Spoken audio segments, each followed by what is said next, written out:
भगवान श्री कृष्ण ने कहा, हे महाबाहु कुंती पुत्र, निसंदेह चंचल मन को वश में करना अत्यंत कठिन है, किंतु उपयुक्त अभ्यास द्वारा तथा विरक्ति द्वारा ऐसा संभव है। तात्पर्य: अर्जुन द्वारा व्यक्त इस हठीले मन को वश में करने की कठिनाई को भगवान स्वीकार करते हैं, किंतु साथ ही वे सुझाते हैं कि अभ्यास तथा वैराग्य द्वारा यह संभव है। यह अभ्यास क्या है? वर्तमान युग में तीर्थवास, परमात्मा का ध्यान, मन तथा इंद्रियों का निग्रह, ब्रह्मचार्य पालन, एकांतवास आदि कठोर विधि विधानों का पालन कर पाना संभव नहीं है, किंतु कृष्ण भावनामृत के अभ्यास से मनुष्य भगवान की नवधा भक्ति का आचरण करता है। ऐसी भक्ति का प्रथम अंग है कृष्ण के विषय में श्रवण करना। मन को समस्त प्रकार की दुश्चिंताओं से शुद्ध करने के लिए यह परम शक्तिशाली एवं दिव्य विधि है। कृष्ण के विषय में जितना ही अधिक श्रवण किया जाता है, उतना ही मनुष्य उन वस्तुओं के प्रति अनासक्त होता है जो मन को कृष्ण से दूर ले जाने वाली है। मन को उन सारे कार्यों से विरक्त कर लेने पर जिनसे कृष्ण का कोई संबंध नहीं है, मनुष्य सुगमता पूर्वक वैराग्य सीख सकता है। वैराग्य का अर्थ है पदार्थ से विरक्ति और मन का आत्मा में प्रवृत्त होना। निर्विशेष आध्यात्मिक विरक्ति कृष्ण के कार्यकलापों में मन को लगाने की अपेक्षा अधिक कठिन है। यह व्यवहारिक है, क्योंकि कृष्ण के विषय में श्रवण करने से मनुष्य स्वतः परमात्मा के प्रति आसक्त हो जाता है।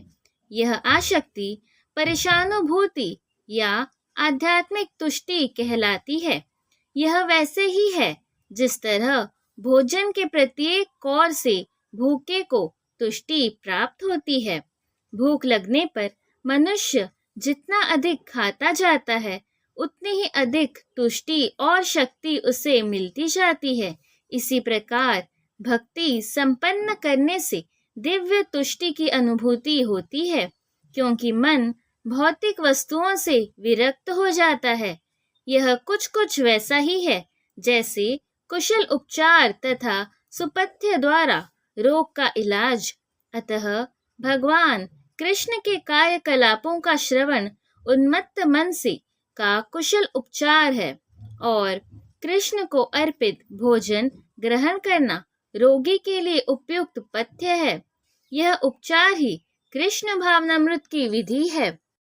जिसका मन उच्छृंखल है, उसके लिए आत्म साक्षात्कार कठिन कार्य होता है, किंतु जिसका मन संयमित है और जो समुचित उपाय करता है, उसकी सफलता ध्रुव है। ऐसा मेरा मत है।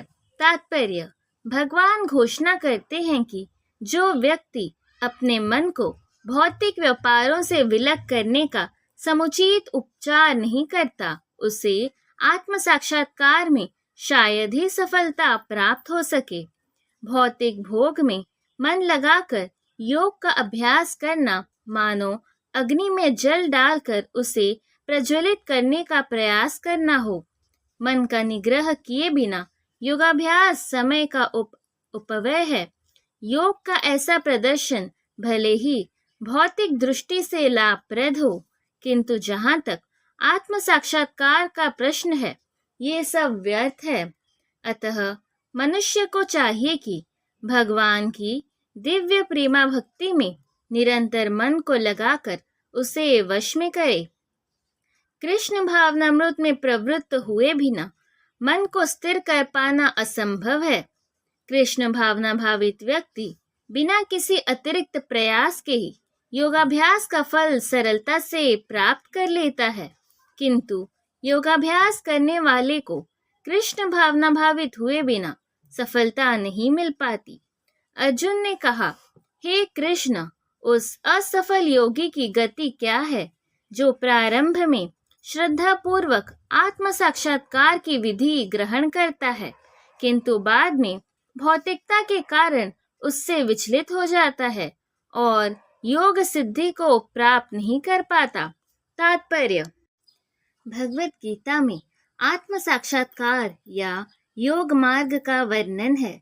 आत्म साक्षात्कार का मूलभूत नियम यह है कि जीवात्मा यह भौतिक शरीर नहीं है, अपितु इससे भिन्न है और इसका सुख शाश्वत जीवन, आनंद तथा ज्ञान में निहित है। ये शरीर तथा मन दोनों से परे है।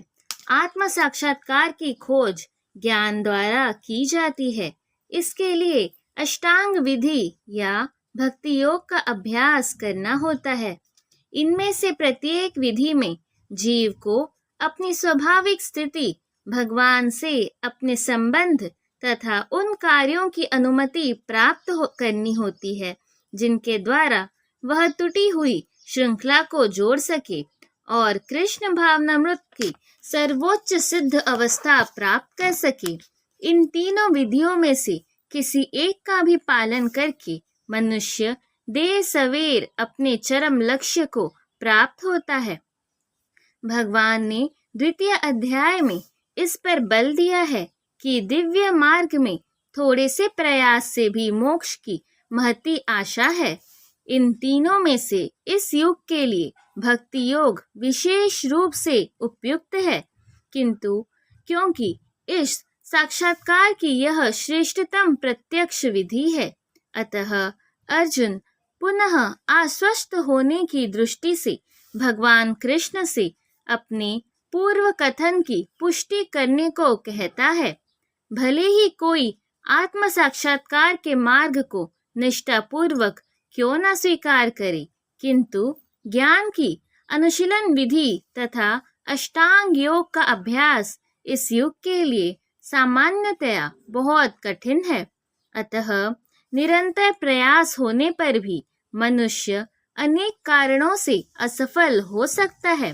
पहला कारण तो यह हो सकता है कि मनुष्य इस विधि का पालन करने में पर्याप्त सतर्क न रह पाए। दिव्य मार्ग का अनुसरण बहुत कुछ माया के ऊपर धावा बोलना जैसा है। फलतः जब भी मनुष्य माया के पास से छूटना चाहता है, तब वह विविध प्रलोभनों के द्वारा अभ्यासकर्ता को पराजित करना चाहती है। बद्ध जीव पहले से प्रकृति के गुणों द्वारा मोहित रहता है और दिव्य अनुशासनों का पालन करते समय भी उसके पुनः मोहित होने की संभावना बनी रहती है। यही योगाचलित मानस अर्थात दिव्य पद से विचलन कहलाता है। अर्जुन आत्म साक्षात्कार के मार्ग से विचलन के प्रभाव से संबंध में जिज्ञासा करता है। हे महाबाहु कृष्ण, क्या ब्रह्म प्राप्ति के मार्ग से भ्रष्ट ऐसा व्यक्ति आध्यात्मिक तथा भौतिक दोनों ही सफलताओं से चुक्त नहीं होता और छिन्न भिन्न बादल की भांति विनष्ट नहीं हो जाता, जिसके फल स्वरूप उसके लिए किसी लोक में कोई स्थान नहीं रहता? तात्पर्य: उन्नति के दो मार्ग है। भौतिकतावादी व्यक्तियों की अध्यात्म में कोई रुचि नहीं होती, अतः वे आर्थिक विकास द्वारा भौतिक प्रगति में अत्यधिक रुचि लेते हैं, या फिर समुचित कार्य द्वारा उच्चतर लोकों को प्राप्त करने में अधिक रुचि रखते हैं।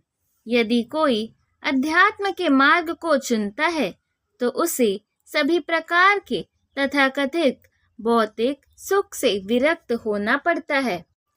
यदि महत्वाकांक्षी ब्रह्मवादी असफल होता है, तो वह दोनों ओर से जाता है।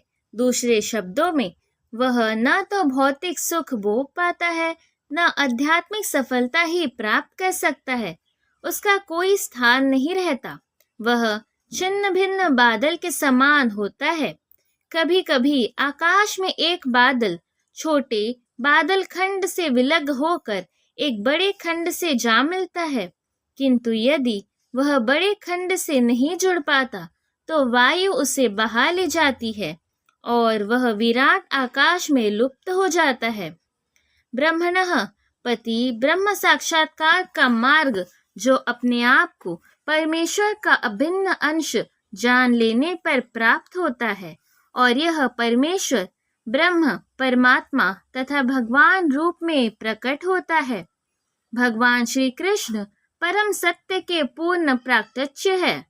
अतः जो इस परम पुरुष की शरण में जाता है वही सफल योगी है। ब्रह्म तथा परमात्मा साक्षात्कार के माध्यम से जीवन के इस लक्ष्य तक पहुंचने में अनेकानेक जन्म लग जाते हैं।